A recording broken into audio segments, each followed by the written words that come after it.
they were serving previously, the last 2 years.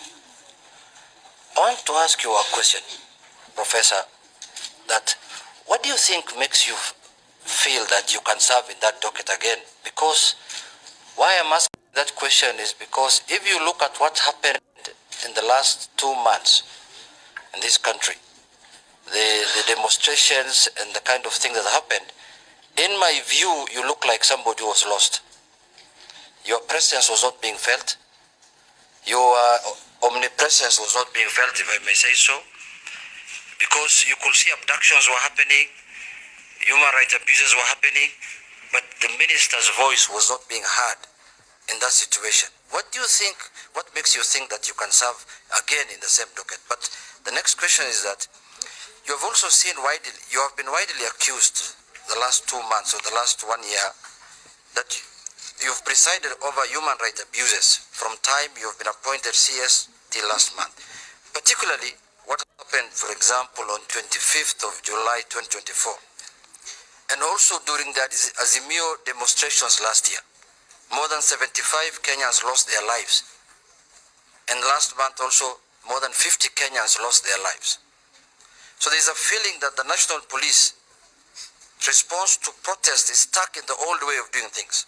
So the question is, to what extent do you think ministerial responsibility for the brutality meted on Kenyans by security organs?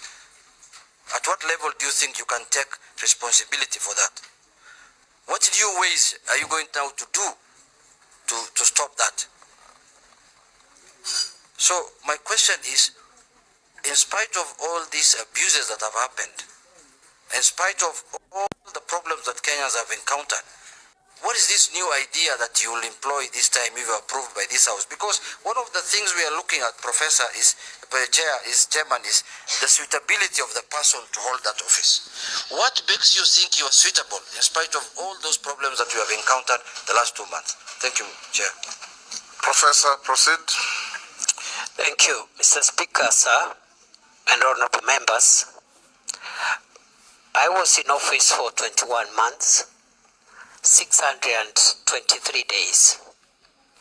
I can account for each and every day of my stay in office. I woke up every day and my focus has been to ensure that our country is safe. I have risen before dawn every day, including Sundays, and gone to sleep very late, simply because of the demands of our homeland security. I believe that I am suitable for reappointment because during those 21 months, during those 623 days, I have been able to keep the country fairly safe, especially in the fight against terror. Previously, we had an escalation around 2021-2022 of terror attacks in northern Kenya and the Boni Enclave. And in the past 2 years, approximately, we've had stability in northern Kenya and Lamu. I believe I am suitable, Honorable Speaker, because the crime of banditry has been reduced significantly, in my estimation, by more than 75%, even if pockets of insecurity continue to be experienced. And we do know where the gaps are and what needs to be done to even bring this problem to a complete end. Mr. Speaker, I have visited all the 47 counties, some of the counties numerous times. I've been to Lamu 21 times in 21 months. I've been to Samburu 8 times. I've been to Baringo 13 times. I've been to many other counties. And therefore, I have not been lazy. I've been diligent. And I've conducted myself within the parameters of Article 73, which requires me to conduct myself myself in a manner that brings honor to the nation and dignity to the office I hold.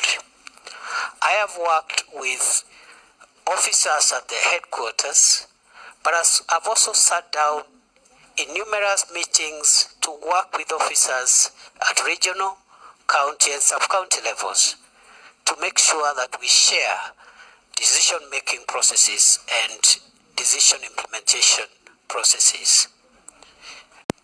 I believe, Mr. Speaker, the question has been directed to the events of the recent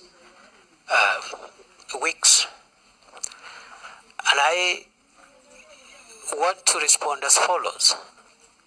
That the reason that I didn't talk every day is because the events the Honorable Member is referring to were mainly operational issues. The work of the Minister, the Cabinet Secretary for Interior, as envisaged in Article 245 of the Constitution, is to give the organs of national security that fall under that ministry policy direction and policy guidance. And in particular, because we are talking about the police, Mr. Speaker, the police is under independent command, Article 245, paragraph 2.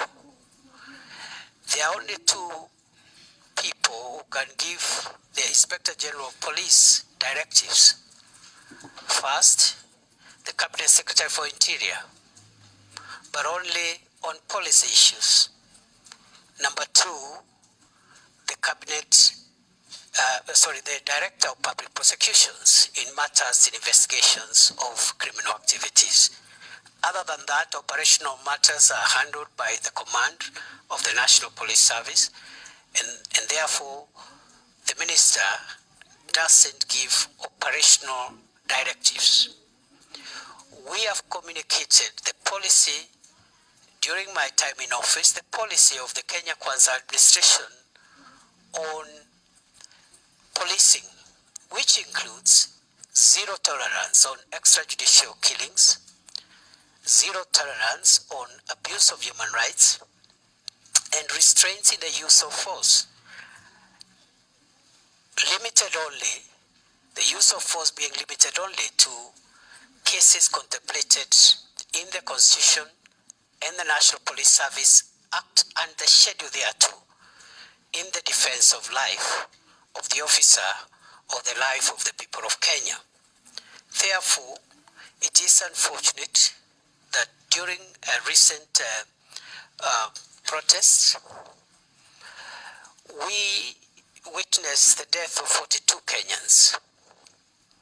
We also had injuries, 486 civilians and 385 police officers were injured.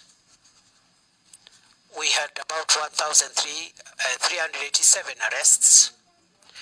We had 54 police cars destroyed and 110 motor vehicles belonging to the people of Kenya also destroyed in those protests.